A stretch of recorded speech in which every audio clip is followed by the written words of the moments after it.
Hello and welcome to... I knew you were going to do it. Why did you do that? Why did you do the first thing? What was that?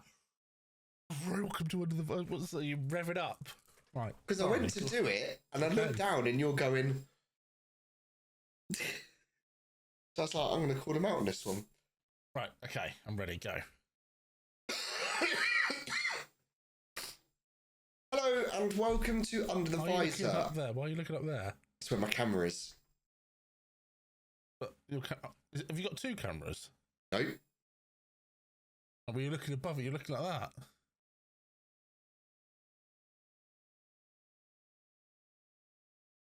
Would this work as a solo podcast? Free at last, free at last. You're looking above it. Right, go on, do it again. A fucking blinding light next to it. That's fucking why. Right, okay. Right. Hello and welcome to... Two. Take 4 now. Sorry, right, okay. Right system. Yep. Put it all out. Hello and welcome to Under the Visor, the weekly Formula One podcast where one of us knows exactly what he's talking about. And they've... Oh, we'll go again, shall we? Yeah, we'll start again. Fuck off. Right. Fuck. Go. Hello and welcome to Under the Visor, your weekly Formula One podcast where one of us knows exactly what he's talking about. And the other one is still very much recovering from man flu. I'm Carl. And I'm Tom. And this week we're diving into some of the biggest controversies Formula One has ever seen. Crashes, politics, even cheating accusations, team orders, and title deciders.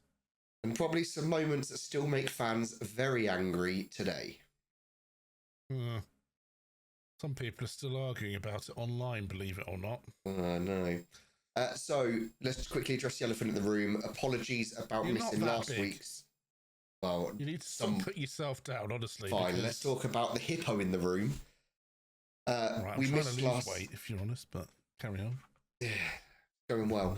Thank you. We missed last week's podcast, so apologies. As Tom said in the intro, I've had man flu, and I'm still recovering. I'm still a little bit bunged up. So this is very much going to be a Tom heavy episode. So apologies. Why are you calling me heavy? So far, you've called me a hippo, and now you're saying I'm heavy. Don't make me laugh. Saying, if I knew this was going to happen. Do we need HR? That cold's changed you. Carry on. Brilliant. So you might see me reaching over a little bit tonight, and that's just me muting my microphone so I don't blow your ears off when I'm coughing. So, but yeah, so far, he hasn't done once, and we've heard all of them. But anyway, in the news. Brilliant. Yes, in the news. So we've got a couple of weeks to catch up on. So the first one, Lewis Hamilton retirement rumours again. I mean, yeah. So it is highly likely, according to Italian press, and if you've seen our TikTok, you'll already know all of this already, that Lewis Hamilton is likely to announce his retirement at the British Grand Prix this year. And it's been talked about before, but I feel that it's probably time. He'll either win the World Championship this year. I don't think he will. Win the World Championship this year and go, right, that's it. I've got my 8. I'm going to go. Or he won't win the championship and he'll go, I've given it a good try with Ferrari. I don't think it's going to happen. I haven't got another 5 years really to make it happen. Because if you think Schumacher, when he joined Ferrari in 96, which is obviously what Hamilton's trying to do, is trying to go, I'm going to do a Schumacher. He joined them in 96. They didn't win a title till 2000. You know, it took that long for them to build up and come back again to get the title. Yeah, they won races, but Ferrari are winning races now. But, yeah, so it's one of those stories that are going to follow him around. But I think it's more likely than ever that this will probably be Lewis's last season. Yeah, and apparently missing an Instagram photo is enough to send F1 fans into a complete meltdown. Honestly, F1 fans deserve scouting contracts at this point. Mercedes posted a bunch of team unity photos, and fans immediately noticed George Russell was barely in any of them. Yeah. Which instantly leads them to go, oh, is it contract issues? Verstappen's replacing him. Mercedes are pushing Antonelli. George is leaving. Realistically, it means he was probably doing something else. Yeah. Or whatever. It doesn't mean anything. It literally means nothing. If I go to a family barbecue and they don't take a picture and I'm not in it, you just sort of go, but it's nothing. Yeah. He's not leaving. I'm not in my. I was a groomsman at my brother's wedding. They did a massive photo of every single wedding guest. Yeah. I'm not in the photo. Do you know why? He doesn't like you. No, I was given about 5 sets of car keys and asked to go move some cars around the car park. There you go. But I mean, it's obvious that they favour Antonelli. Yeah. Yeah. You in the comments. There's nothing in it. He's not leaving. But there are other rumours, which is Verstappen to Mercedes. Now, this could work in a roundabout way, and let me kind of explain. Lewis Hamilton retires, which means Oliver Behrman goes to Ferrari. Yuki Tsunoda comes into the seat at Haas. Yeah. I think that Verstappen wants to leave Red Bull, and I don't think he'll be there at the end of the season, like we've said. I don't think George is going to be happy if he doesn't win the title. If he loses out to Antonelli, which I think is very likely because he's getting beaten by Antonelli, not nearly, he's getting thrashed by Antonelli at the moment, and he's not going to be happy. I think, and it would be very interesting because it's only happened once, I think, where a non-Red Bull junior driver has gone to Red Bull. I think they'll switch. I think either we'll see something like Lando and Max at Red Bull, and George may move to McLaren. Interesting, okay. Or we'll see them do a direct swap. We'll see George for Max. Now, I don't think it's that likely, that one, because I don't think George is a good enough driver for what Red Bull are looking for. I think they'd much prefer one of their junior drivers, especially if George has been beaten this year by the young gun Antonelli. They'll go, well, this is why we always bring up junior drivers, because they always win. So I think Max would love to have Lando in the car next to him. I think that's enough to make him stay. Everyone's talking about all these people leaving. Max has quite a big swing in that camp. I think if he didn't want them to leave, they wouldn't leave. Half of me says is Max is trying to clear a bit of space to bring new people in to pick him back up again. I don't know where Oscar Piastri fits into this.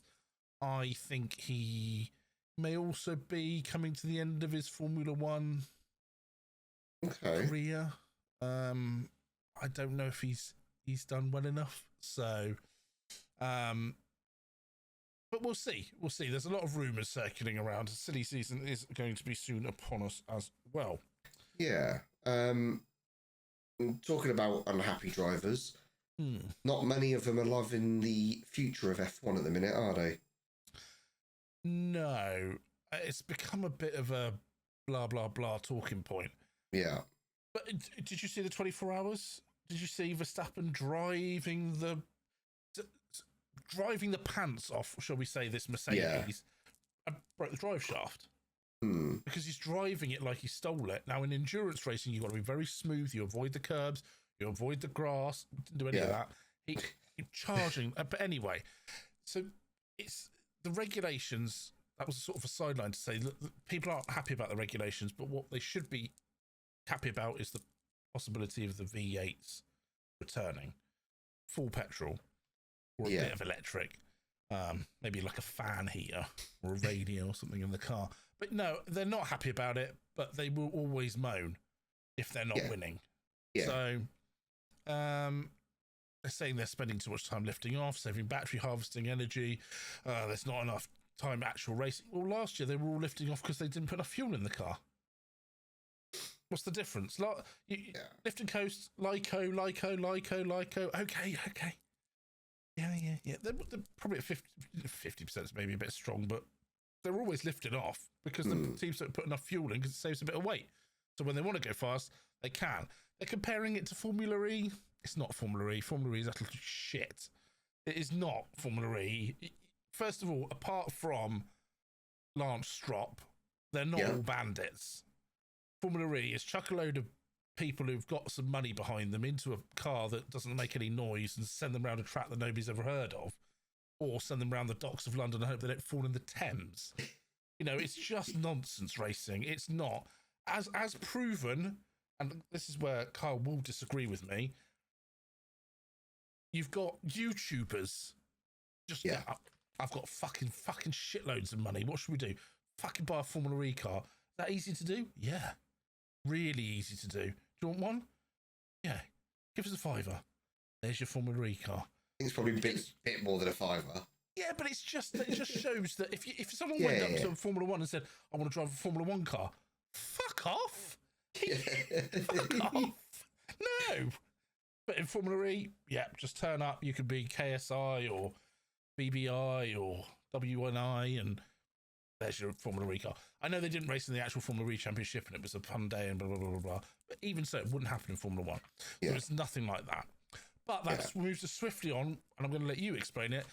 The FIA 27 engine changes. So it is a bit of an interesting one because obviously the drivers have expressed their unhappiness at the current engine to battery ratio. So the FIA have basically admitted that the engine concept maybe went a little bit too far with the electrical power. The original plan was to do a 50-50 split between the internal combustion engine, or ICE as people call it, and battery deployment, which is great in theory, but the drivers obviously hate it. You've already said, obviously they don't like it because they're spending loads of time lifting and coasting and harvesting energy. So the FIA are set to rebalance it. More power from the combustion engine and less from the battery deployment, so less dependency. So it's going to be more towards a 60-40 split in favour of the combustion engine, which is probably good for the racing, because drivers want to race, not constantly manage charging their car. So we'll see. We'll see what happens in 2027. Obviously, we've already had the news that they're looking to bring back V8s in 2030. So this is obviously in a move towards that, which I think is gonna please quite a few people on the track and off. So, and then Adrian Newey's missed some races, hasn't he? Yeah, it's actually a little bit bigger than people realise. So when Adrian Newey, we're talking about arguably one of the biggest people in Formula One history. He's won championships with Williams, McLaren, Red Bull, all sorts. And now he's obviously moved to Aston Martin. And reports say he's been unwell and is expected to miss multiple races. Now, he wasn't ever going to attend all of the races. He doesn't do that anymore.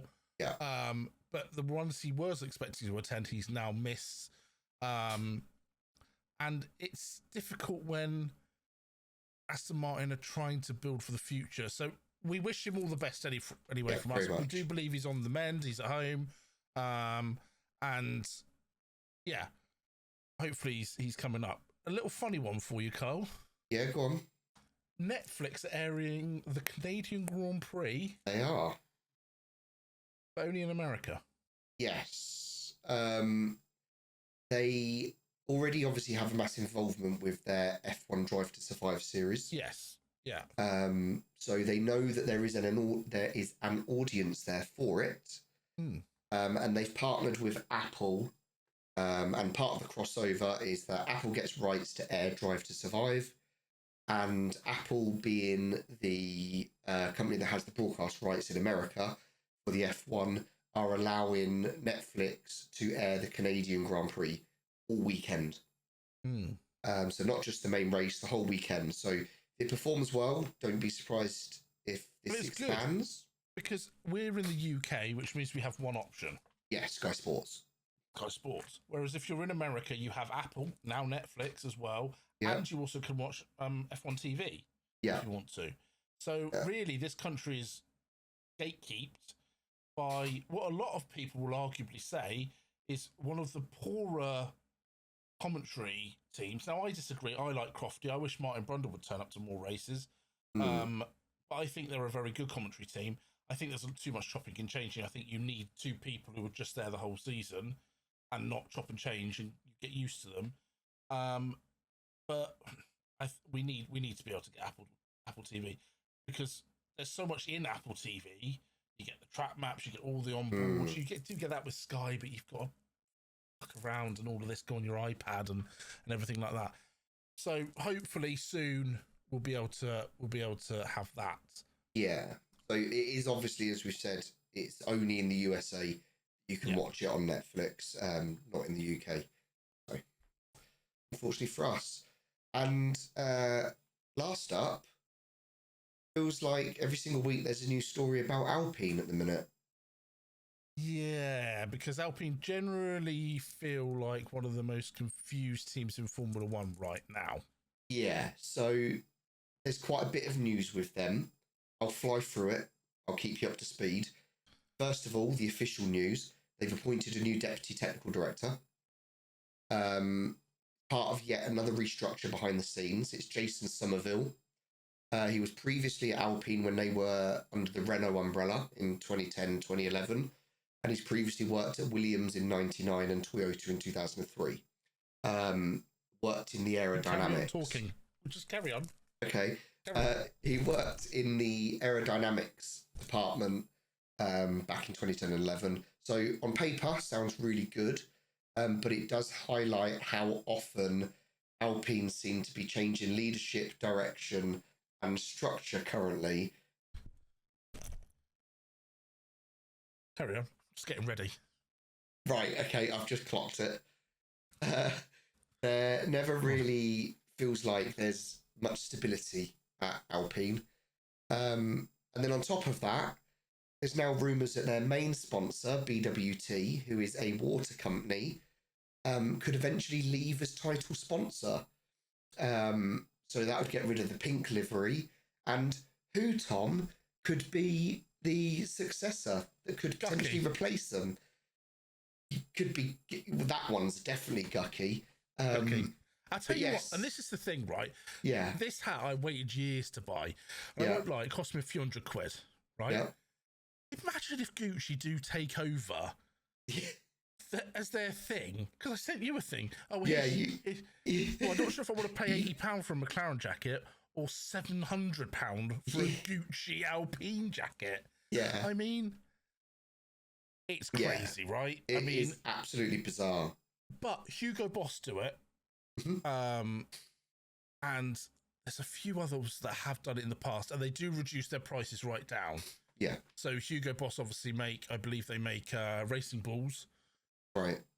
It's still the same price for a shirt. So even if Gucci do take over, I don't think we're going to see 8. I think we will, but I don't think it will be standard run-of-the-mill stuff. I think Gucci will do a line of luxury Formula One stuff. And then it will be poor because we go, oh, we'd like. Well, yeah. I mean, it is rumours. And the link is because De Meo, who used to own Renault, or it's the parent company, he owns the parent company behind Gucci. There's the link there. But could you imagine a Gucci liveried F1 car? I mean, it would literally be that. Well, I think it would be quite good. I'll put a picture up of an AI concept that I did. Okay. It is also on our TikTok, so head over there and have a look, because I did put a TikTok out about it. But I think that could go unbelievably viral. From the concept that I've seen, it looks insane. So I mean, it's going to be if it's true and it happens, brilliant. Yeah. But then last up, really interesting story. The rumours around Renault potentially selling another stake in the team. So Otro Capitals which is a US investment-backed company. A lot of sports stars involved: Rory McIlroy, Trent Alexander-Arnold. There's some other names in there, Ryan Reynolds. They all have part of this investment group. They're looking at potentially selling their 24% stake. So 76% is owned by Renault, 24% by Otro Capitals. There's 3 or 4 potential buyers interested, including Mercedes. With BYD. I love BYD. That's what I want my next car to be. Interesting. Yeah. Okay. So Mercedes apparently. I mean, we've covered BYD potentially coming to F1. It could be that they're coming to F1 sooner than we thought in this partnership with Mercedes. But also another investment group that includes Christian Horner showing interest. So more Christian Horner rumours coming back to F1. There's already outside investment involved, but now people are questioning how committed Renault are long term. So Alpine have got technical restructures, sponsorship rumours, ownership rumours, and identity questions. So it just feels permanently chaotic over in the Alpine camp at the minute. Yeah, I think it's one of those, we'll wait and see. Yeah, definitely. So let's move on to the main section. Yeah, so we'll try to do these in date order so that there's actually some kind of structure behind it. So let's go all the way back to one of the moments that literally changed F1 safety forever. 1976 Nürburgring. Yeah. Not one that either of us remember. No, but I have looked into this one because obviously it was a big thing. So it was this is where most probably let's try that again, that sentence. And with the man who probably helped save modern Formula One, Niki Lauda. Back then, Formula One raced at the old Nürburgring, the Nordschleife. This wasn't a modern track. It is the Nordschleife, the big track, over 40 miles long, 170 plus corners, trees, barriers, no runoff, basically no margin for error. Now, Lauda have been saying for months the circuit was too dangerous. They said it in the driver's briefing. They tried to call off the races, and if you ever watch Rush, they talk about it in there. Some drivers agreed, others thought he was overreacting. And during the race, Lauda crashes. Ferrari catches fire. He's trapped in the cockpit. Other drivers stop and literally pull him out of the flames. He suffered horrific burns, lung damage. You'll see his ears. And he nearly dies. And then suddenly everybody realised he'd been right. And F1 never raced there again. So that was one of the biggest, and I'd recommend you watch Rush because it does talk about this in great detail, and we won't go too in depth into this, but they'd been saying it wasn't safe for a long time. And F1 drivers being F1 drivers, some said, nah, it's fine. And it's happened, as we'll read on as well, where people said they shouldn't be races, and there were. Yeah. But let's fast forward a little bit now to 1982. Yeah, Ferrari Civil War. Yeah, 2 teammates, Gilles Villeneuve and Didier Pioni. Hope I've said that right. At Imola, Ferrari tell both drivers to slow down and hold position because of fuel reliability will become concerns. Villeneuve thinks the race is basically frozen at that point. Pironi didn't. Pironi, I'm sure that's how you say it. He keeps overtaking. Villeneuve re-overtakes. Pironi overtakes again. Eventually, Pironi wins. Villeneuve is absolutely furious at this because he believed they'd agreed not to race. And this has happened a lot of times in Formula One, and we'll read on because there's another one later on. He never forgives Pironi. 2 weeks later, and this is the horrible bit, Villeneuve dies in the qualifying at the Belgian Grand Prix. And Pironi carries that guilt for the rest of his life. Basically, and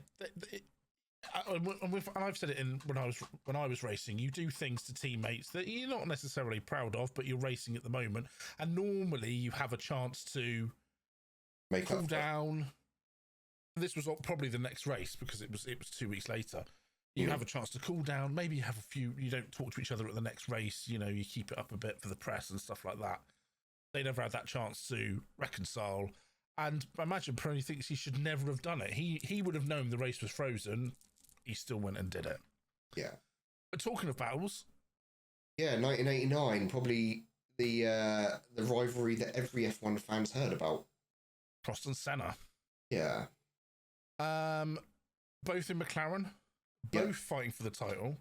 Suzuka, Japan. Mm-hmm. And Senna goes for a move at the chicane. Prost turns in and they crash. Prost gets out thinking he's champion. Senna gets pushed back onto the track and wins the race. And then gets disqualified by the FIA. Okay. Official reason? He cut the chicane. Senna, though, believed it was political, that the FIA wanted Prost to win, and that made everything explode. And their rivalry just boomed from then. Nowadays, and I'd have to check the rule back then, but nowadays, your car's not allowed to be touched. If your car is touched when it's in the gravel trap, you're out of the race. You're not allowed any man support to get you back onto the racetrack. I'm not sure if that was the rule then. It probably wasn't, seeing as they did him for cutting the chicane. So the car has to get out of the gravel pit off its own steam, essentially. Yeah, they're not allowed to push the car back or anything like that. So if you're nose into the thing, so in the early 2000s, the 90s, the early 2000s, there wasn't really a reverse gear either, so you couldn't just reverse out. So, but you weren't allowed to be pushed back either. And I'm sure there's a clip of Schumacher. I cannot remember what year it was. He was at Ferrari and they pushed him back and he was disqualified as well. Right. Okay. But the story grows. Yeah, next year Senna got his revenge, right? He did. Same track, same rivals, but this time Senna already had made his mind up. Not only made his mind up, but made it very clear what was going to happen at the first corner. Yeah. So Prost goes ahead. He wasn't backing out. And they would make contact. So, fine. Prost doesn't believe it. He goes, whatever. Yeah. Lights out. Prost gets the better start. Senna just sends it. He's not turning into that corner. He's won the championship. They crash it over 160 miles an hour. Both out. Senna champion. Years later, Senna admits he did it intentionally. We all knew he did it intentionally. Yeah. He just sent it and went, I don't care. But weirdly, and we'll come on to the in a minute, we'll come on to it, but that crash has always been looked at as Senna. Whereas we'll come on to one later on, which isn't looked at the same. Nothing happened to Senna for that. It was very blatant. He even said it before the race. I'm going to take you out if you don't let me past. But we'll move on to 94 now. Yeah, what many call the darkest weekend in F1. Yes, 1994, Imola. It probably was the darkest weekend in F1. Friday, Rubens Barrichello has a huge crash, and if you've never seen it, he's in the Jordan, and he goes up onto the. He sails up over onto the tyres. Massive crash. Saturday, Roland Ratzenberger is killed in a horrific crash. And they did start talking about it then. Is there safety concerns here? Is there this? Is there that? They still decide to race. And then on Sunday, Ayrton Senna was killed. So 3 days of absolute horror, and it forced F1 to completely rethink safety, track design, car construction, medical response, like we were talking about at the Grand Prix. If there's lightning within 10 miles, it can't race. But also we touched on in the last podcast, if you haven't heard about things that happen in Italy. Someone has to be blamed. Yeah. And this went on for years. Adrian Newey was Patrick Head, Frank Williams. There has to be somebody at fault in Italy. That's the way their justice system works. And this went on for years. It might still be ongoing now even. If it isn't, it's only just wrapped up. But yeah, that was an awful weekend. And, you know, there's probably still more to come from that story. But, you know, But we'll stay in 94. Yeah. For the next one. Bit of centre stage controversy here. Your favourite, Schumacher versus Hill. Title decider? Darkest weekend in Formula One. I think we've probably covered that one. Oh, right. So this is what I was talking about a minute ago with Senna and Prost. It was just, Senna. But in 1994, the title decider came down to Adelaide. Michael Schumacher versus Damon Hill. Michael Schumacher makes a mistake, hits the wall, breaks his car. Hill sees his opportunity, as anybody would, and he goes to dive down the inside of Schumacher's broken car. And we'll come into more of this later on with Schumacher, because everyone thought at this point, could it have been a mistake? Did he see him? Was it this? Was it that?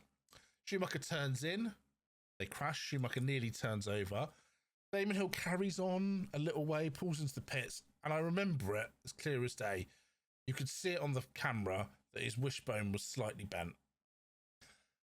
Hill can't continue. Schumacher wins the World Championship. Did Schumacher do it deliberately? Yeah. 100% yes. And I'll tell you why. Biased towards Damon Hill? No. 1997. Yeah. Areth. Jerez. As I keep calling it. It's Areth. And the reason I find that funny, and I correct you, is because for the first 20 years of me watching Formula One, I called it Jerez as well. And it was only when I tuned in once for the Grand Prix, and they went, here we are at Jerez, the sun is Jerez? We moved track. Yeah, anyway. So this is 3 years later. Yeah. Schumacher again. This time against Jacques Villeneuve. Villeneuve goes for a move. Now, Schumacher at this point is 1 point ahead in the championship. So only has to finish ahead, or none of them finish in the championship. Schumacher turns in and hits Villeneuve. And I can remember it clear as day. Martin Brundle was commentating, and he went, "You've hit the wrong part of the car, my friend. That just didn't work." And Villeneuve continues and wins the title. And Schumacher, the press went mad. Even the German press went mad. They said this is the second time he's done it. Every time he comes up to win a championship, obviously he wanted Ferrari because he was in Ferrari at this point. Every time he wants to win a championship, all he does is he takes his rival out and he just smashes into them. So it all kicks off, and the FIA do take action, and they throw Schumacher out of the 1997 Formula One World Championship. Wow. Okay. But he did keep his wins. Right. Keep his wins. Okay. So that is why at Adelaide 94, there's no way he did that by accident. No way. You just don't turn in like that. Yeah. So anyway, and it continues. If we go now to 2002. Yeah. Team orders, right, with Barrichello. Yeah. Again, an awful day. But I remember it, and it was hard to watch. It was so embarrassing for anybody who likes the sport. So basically, Rumours Barrichello had dominated the whole weekend. He deserved to win. Final corner. Now, on the radio, Ferrari had come across and said, "Let Schumacher past." And Barrichello ignored it. Basically said, no. This is completely wrong. Schumacher had already won the first 4 races of the season. This was race 5, I believe. This is really testing my knowledge now. It's not written down in front of me. This is race 5, I'm pretty sure. And they literally said, you need to let Schumacher pass to help him with the championship thing. He'd won the first 4 races. The only person threatening Schumacher was Barrichello. None of the teams were even close. You were close, round 6. Round 6, was it? Okay. But he'd won the first 4 or first 5 then? Hang on then. Anyway. He'd won Australia. Yeah. Then Ralph won Malaysia.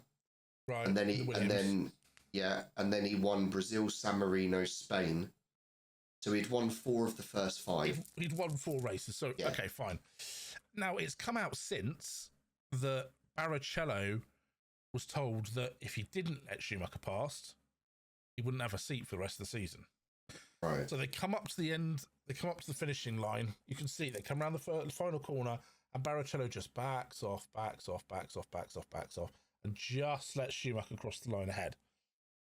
One of the closest ever Formula One finishes. And the fans hated it. Yeah. Booing, throwing stuff. It was, even Schumacher was on the podium like, fucking hell. And is it not? Go on. I was going to say, is it not classed as race fixing? So that is what the FIA, I believe, did them for in the end. Right. Was race fixing. And I believe there's something, they did get a punishment for it. But on the podium, there was just embarrassment. He put Barrichello on the top step, gave him the trophy. I think they got thrown out of the race for, and it wasn't race fixing, it was for misconduct on the podium or something stupid like that. It was because they did the swap on the podium and he gave him his trophy. They got thrown out of the race. Or no, or was it the biggest ever fine? Might have been the biggest ever fine in Formula One. Ferrari and both drivers were jointly fined $1 million for breaching podium protocol. That was it. See? Yeah, so I am right. I'll tell you what the biggest ever fine was, and we'll come on to it. That was Spygate. We'll come on to that in a minute. Okay. But more things in the 2000s. 2005. Where do you think I'm going with this one? We spoke about this a little while ago, didn't we? This is to do with the Michelin tyres. Yes. So we're at Indianapolis. We're trying to get America. Come on, love Formula One, IndyCar, NASCAR. Yeah. Come on. So they go to Indianapolis. Brilliant, fantastic, sellout crowd, amazing. And there'd been a couple of crashes as they came around the bank corner. There's been a couple of crashes, and Michelin basically said, our tyres are not suitable and they can't go more than 10 laps. Okay. What can we do about it? Michelin go, okay, we'll just put a chicane in at on the last banked corner. It will slow us down enough so that we can do the whole race. Not really fair to the people who are running in Bridgestone that they should get a disadvantage. Anyway, they didn't put a chicane in. They didn't. So what happened was the inevitable. After the formation lap, 14 cars pull into the pits and only six Bridgestone cars start the race. The fans were apoplectic with rage. They were demanding refunds. They again were throwing things onto the track. One of the biggest embarrassments in history, and the FIA tried to sue the teams for saying that they brought inappropriate tyres to the track. Not the team's bloody fault. That was dropped. Michelin paid the refunds. They paid a huge fine, and they gave everybody to come back for the 2006 American USA Grand Prix. But within 2 years, it was dead. That was it. They were finished over there until obviously we came back to Austin. So is that why we now are in a position where, or did this start the transition into having a one manufactured tyre for all teams? No, not really. It's just not many tyre companies want to do Formula One. Goodyear, we've had since I've been watching it. We've only ever had Goodyear, Michelin, and Bridgestone, and now we're on Pirelli. They just go in cycles, really. That was the only time we've had two tyre manufacturers since I've been watching. They used to have them, and did it make it exciting? If you've got two tyre out, who's going to give me the best deal on tyres? And then they just beat each other down and they don't make any money. But yeah. So you've mentioned it briefly already, but actual espionage in Formula One, right? Yes. And this was to do with Ferrari and McLaren. Yeah. So basically, Ferrari fired, I can't remember his name, but fired somebody from their team. And he took a 160-page document of all their car designs, aerodynamics, everything, and passed it over to one of the chief engineer at McLaren. Mm.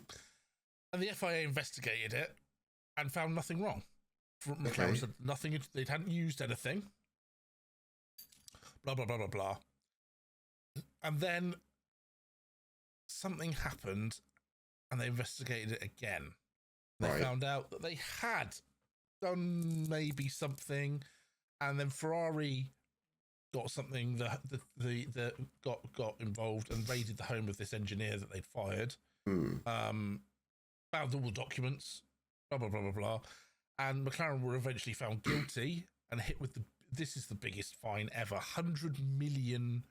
That's weekly wage. Still, for me. Yeah, weekly wage, piss in the ocean. That's it. Apparently, though, on record, they've only paid about 31 million. Okay.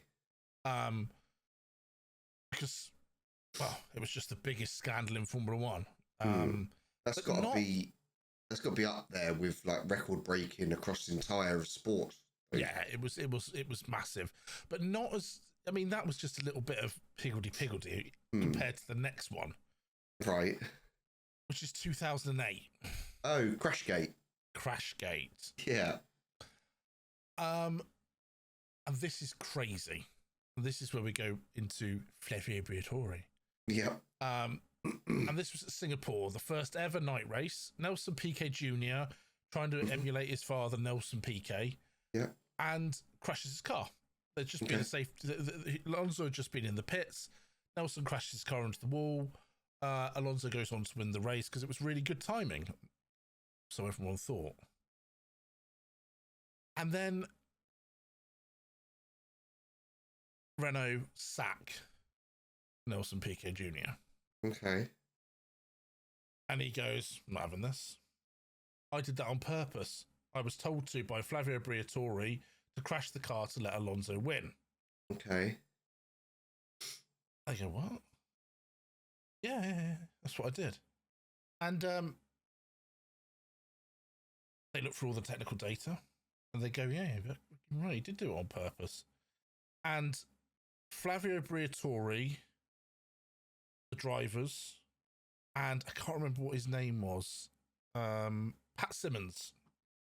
That's a name I recognise. Massive fines.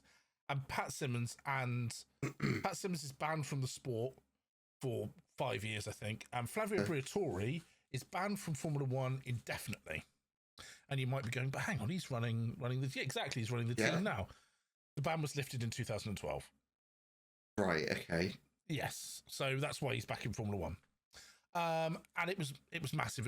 It was basically race fixing. It ruined Nelson. That's why we never hear about Nelson Piquet again.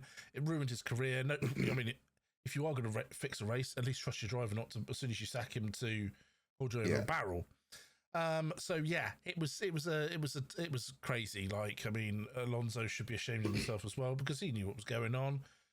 They probably planned it for many races, and it only just happened to happen in this one. I was just going to ask, like, how do they plan for that? Because you don't know how a race is going to go. No, so you can sort of go, if we pit him now, the cars are close enough together that if a safety car was to come out, nobody else has pitted and we have, he's going to take the lead of the race and probably not be able to be passed because he'll be so far ahead. It's exactly what happens. And so there's got to be some sort of signal then to him to do it. There would have been a code word over the radio, which is what I mean, which is how we all know it was planned and probably planned for many races. It just only happened that all the ducks went in a row at the Singapore Grand Prix. But this is also comes back to, do you remember I said that Massa was suing the FIA? Yeah. Because he lost the World Championship. Right. Well, this is because of this, because Massa pitted when this was happening and there was a blunder in his pit stop, which lost him the points, which would have mean he won the World Championship this year if Nelson Piquet hadn't crashed. He was leading the race. So is he saying that had he not have crashed, he wouldn't have pitted? Yes. Right. And there wouldn't have been a blunder in the pits because blah, blah, blah, blah, blah. Yeah. Which is pretty true. He was quick that year and would have won the World Championship if it wasn't for this. So he is suing the FIA and it's ongoing today. as we speak. It's happening at the moment. So you're going to have to explain the next one to me because I don't know much about this. I was just going to say, do you want me to take this one? Because when I mentioned it to you earlier, you were a little bit confused. I don't know whether I was just fanboying over Jensen and going, "Oh, this is brilliant, Brawn." Because I don't know anything about this one, so you take it away. 2009, they're calling it Ligate. Okay. So there was a scandal involved with Lewis Hamilton and the McLaren team. Right. So they were disqualified from the Australian Grand Prix for knowingly providing false evidence to race stewards. So it was all to do with an overtaking incident with Jarno Trulli under safety car conditions. Right. So Hamilton, apparently, under instruction from the at the time sporting director Dave Ryan, claimed he did not deliberately allow Trulli to pass him. Right. That was a lie that was later exposed by the team radio recordings. Right. So Trulli was initially penalised for overtaking Hamilton under safety car conditions. That pushed Hamilton up to third in the race. Yeah. Upon the FIA and the stewards finding out about the radio recordings and looking into it, Hamilton was then disqualified from the race. Right. Trulli was reinstated to third, and McLaren were given a 3-race ban from the championship. As a result of it, I don't remember them being banned. Apparently they were suspended. They were given a they were given a 3-race ban. A suspended 3-race ban. If you do anything else, you're getting a 3-race ban. Yes, basically, yeah. As a result of it, McLaren's sporting director Dave Ryan was fired. Okay. And the team principal at the time, Ron Dennis, was forced to step down from his role. Right. Okay. So they've basically Hamilton has let Trulli overtake him whilst the safety car's out. And then they've said to Hamilton, if they ask you, no, you didn't. Yeah. I don't know who Trulli raced for that year. It would have probably been Toyota. Right, okay. So they've basically said, right, they're looking into it. When you go up there for your interview, say you don't know. Right. And he did. And he went with it. And they found out that they were talking out their arse. Right. Because they'd said it on the radio. Idiots. Yes. But that's when all the radios were you couldn't just listen into them like we can now. Yeah. Yeah. So that's what that is. Let's move on to 2010. Yeah. And a very famous line, Fernando is faster than you. Now, remember, at this point, also, team orders are still banned. Right, okay. Because that ban didn't lift. Can you just check when it was lifted? I don't want to make a... I think it was 2012 as well.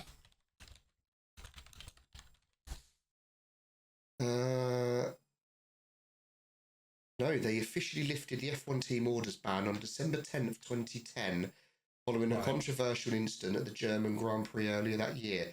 The rules formally deleted from the sporting regs ahead of the 2011 season. This is this. Yes. So at this point, it's still illegal. I imagine this is the German Grand Prix. But we can check that. So, Felipe is leading the race. And then comes across the radio...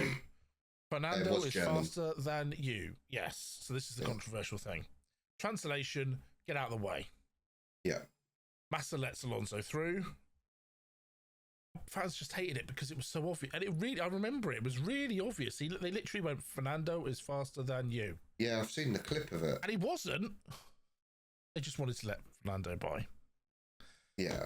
And obviously at the end of the year, they then lifted team orders because they were like, well, you're doing it bloody anyway. Yeah. Ferrari are just too thick to do it without anybody noticing. So we might as well just lift it because you're all doing it. Let's just have it plain obvious. Yeah. But the next one is big. Really big. And it actually changed a friendship forever, didn't it? and characters as well. So 2013, and a lot of you will know if I say multi-21, Seb, multi-21, that is what basically Webber leaked the thing. So multi-21, I'll break it down for you. Multi-21 is if you're in second, move to first. 2-1. That's all it is. Multi-21. And basically they had a rule that if you were first, but at this point of the race, multi-21 would come in and you let the other person through. Seb said no. So Red Bull tells Sebastian Vettel to stay behind Mark Webber. Multi-21. We're in position. Do not overtake him. Car 2 ahead of car 1, if you like. Vettel ignores it, and they have a massive battle and passes Webber and wins the race.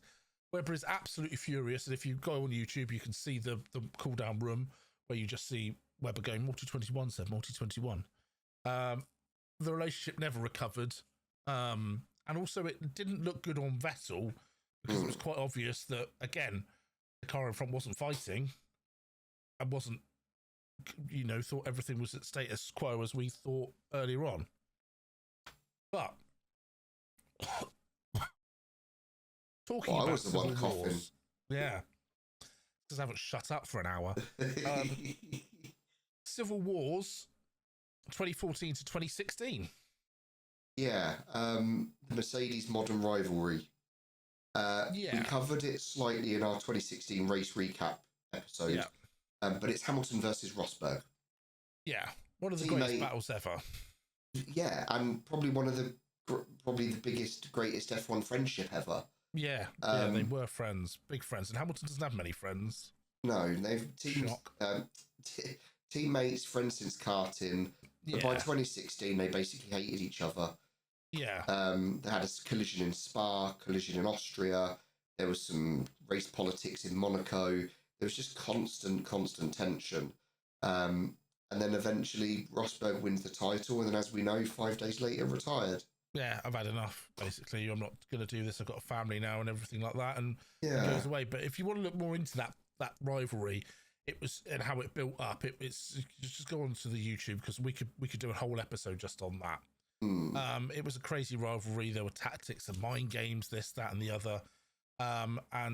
And yeah, it was a very interesting time in Formula One. Yeah. Then we move on to 2019. Ferrari engine. Yeah, the engine controversy. Yeah. Ferrari suddenly become unbelievably quick. 330 kph down the straight, where everyone else is doing like 315, 310. Out of nowhere. Just ridiculous. And rivals start asking questions, and the FIA investigate a fuel flow system, which it turns out. So instead of a public ruling, the FIA announced that a private thing had been sorted out. It's all very weird, hush hush, behind no details, no explanations, and the fans. We all still speculate today. 1 second. But basically, what Ferrari were doing is they were using an electrical device to interfere with the fuel flow reader. Right. That gave them an extra power advantage down the straights. But that's not really, naughty Ferrari. Bang, bang, bang. Stop, please stop. All of these are about Ferrari. They're just, whatever. Yeah. But the weird bit was, it was all, that's why the FIA started being called the Ferrari International Ambassadors or something like that. Right. I can't remember what the FIA was renamed to, but it was. And yeah, it was all hush hush, swept under the carpet, and still no one knows. It was just we it's like me going, we've sorted it. Don't worry about it. Your house has been burgled. Yeah, we've sorted it. Have you? I haven't. Yeah. Sounds like Ferrari's given them some money and then gone, all right, I'll remove it. Yeah, potentially something like that is, sorry. Yeah. Take that out. Because the next race they were back down to normal. Know. They were back down to normal speed. So it does what? What? The NOS button gives me extra boost. No. But then we move on to nearly modern times, and I'm sure you'll all remember the 2021 Abu Dhabi Grand Prix. Yeah. And Yeah. everybody, and this is going to get you all very riled up in the comments because I'll give you my opinion once we've gone through it. Okay. You may agree with it, or you may not agree with it. I don't care. So, possibly the most controversial thing in modern racing: Hamilton versus Max, or Hamilton versus Verstappen. Winner takes all for the championship. Hamilton's controlling the race, and then there's a late safety car. Fine, nothing wrong with that. Late safety car. And the ruling was then, and still is, lapped cars are allowed to unlap themselves before the safety car gives the green light and pulls off, and away they go. Okay. They first of all said, no, we're not going to do that. Oh, well, that really hinders Max because there's 2 or 3 cars between him and he's going to have to get past them. And then they went, we want a race. Fine. Let's have a look down the order. Okay, well, nobody else is really doing anything. No one else is really in the way. But these 3 cars really are in the way. Right, you guys fuck off. So they let them through. Let them go. As the rules state, let the lapped cars unlap themselves. Get out of the way. So we have a race. But Verstappen is on fresher tyres. Hamilton is on older tyres because he didn't pit. His choice. He didn't pit. So Verstappen has obviously got a massive advantage, and the safety car pulls in with 1 lap to go. And Verstappen passes him. We can think back to what Schumacher may have done. We can think back to what Senna may have done. Hamilton did not do that. He could have quite easily taken him out of the race, but he didn't. Now, my opinion. I